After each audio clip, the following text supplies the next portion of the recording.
World of Warcraft incident. On February 1st, 2007, a 26-year-old man walked into an internet cafe in Guangzhou, China. He sat down, opened World of Warcraft, and began to play. Witnesses later said he barely spoke, only pausing for instant noodles or brief toilet breaks. Day 1 passed, then day 2. He remained in the same seat, eyes fixed on the screen, fingers steady on the mouse. By the third day, his movements slowed. At 10 a.m., he suddenly slumped forward onto the desk. Other customers thought he had fallen asleep. After several minutes without motion, staff went to check. They shook his shoulder, but he was limp. An ambulance was called. When paramedics arrived, he showed no pulse. Doctors at the nearest hospital declared him dead, citing cardiac arrest linked to extreme exhaustion and dehydration after 3 days of continuous gaming.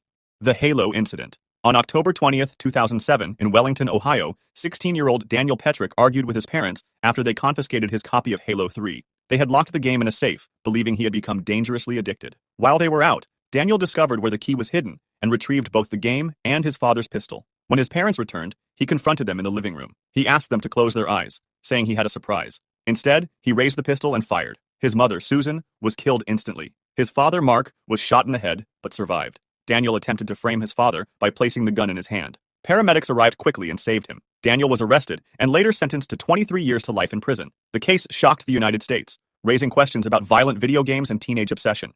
The Pokemon Cliff. On September 7, 2016, 2 men in Tokushima Prefecture, Japan, were playing Pokemon Go along a coastal path. The mobile game, which used GPS and augmented reality, had become a global sensation only weeks earlier. Players often followed the app into unfamiliar areas while chasing virtual creatures. That afternoon, the men, aged 21 and 22, walked together while staring at their phones. The trail narrowed near a steep drop overlooking the sea. Focused on the screen, they failed to notice the edge. Both fell from a height of more than 65 feet. Emergency responders were called immediately by nearby witnesses. One of the men was found alive but badly injured. The other was discovered at the base of the cliff, unresponsive. He was declared dead at the hospital a short time later. Japanese authorities urged players to pay more attention to their surroundings, and the case received wide coverage in national and international media.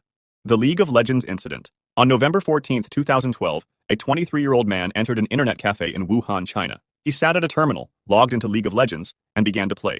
Staff said he had been a regular customer, sometimes staying for long sessions, but this time he remained in his seat for nearly 23 hours without pause. Other patrons noticed him shifting uncomfortably, rubbing his chest, but he kept on playing. As the morning turned into afternoon, his body weakened. At 3 p.m., he suddenly slumped back in his chair. His arms fell to his side, the mouse slipped from his hand. The attendant rushed over, calling his name, but he was unresponsive. Paramedics were summoned immediately. By the time they arrived, his pulse was faint and irregular. He was transported to a nearby hospital, where doctors attempted to resuscitate him. He was declared dead shortly afterward. Medical staff attributed the death to cardiac arrest, brought on by fatigue, dehydration, and prolonged immobility. It was one of several such incidents reported in China during that period.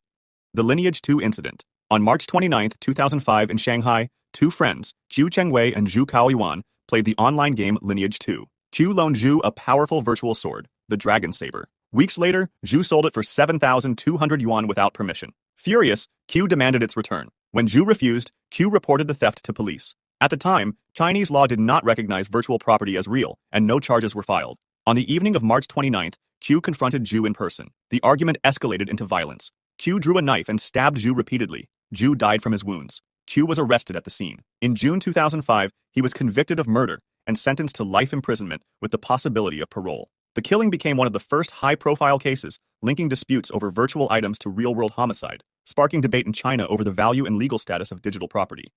The Pokemon Train. On August 23, 2016, in Tokushima Prefecture, Japan, a 39-year-old truck driver was driving on a rural road while playing Pokemon Go. Distracted by the game, he failed to see 2 women crossing at a railway intersection. The truck struck both pedestrians. One woman, aged 72, died instantly. The second, aged 60, was rushed to hospital with critical injuries and died shortly afterward. Witnesses said the driver never braked before impact. Police arrested the man at the scene. He admitted he had been playing Pokemon Go behind the wheel. Prosecutors charged him with dangerous driving resulting in death. The case made national headlines in Japan, where the government had already issued public safety warnings about the game. Following the tragedy, Niantic, the game's developer, added new warnings for players not to use the app while operating vehicles. Despite the changes, the Tokushima crash remains one of the deadliest incidents linked to mobile gaming distraction.